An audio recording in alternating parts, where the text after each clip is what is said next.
Welcome to the Banker Lamp. Please enjoy the video. You start by opening the file and jumping straight to the header area.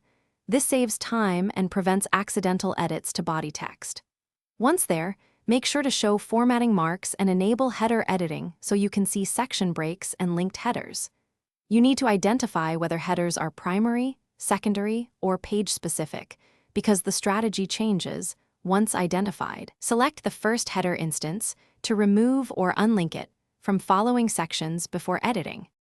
Once you've selected the header, unlink it from the previous section to avoid cascading deletions, and check for special variants like odd and even pages.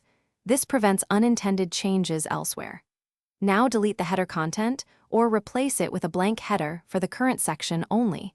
Make sure to repeat the unlinking process for each section break you encounter.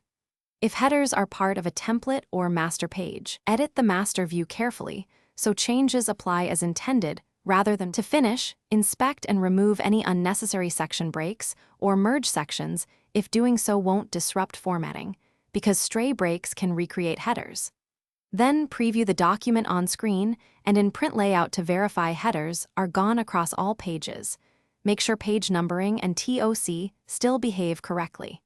If headers reappear or are enforced by a template, reopen the master or template view and remove them there. This single troubleshooting step resolves persistent header issues. Thanks for watching. If this was helpful, leave a like and consider subscribing. See you next time.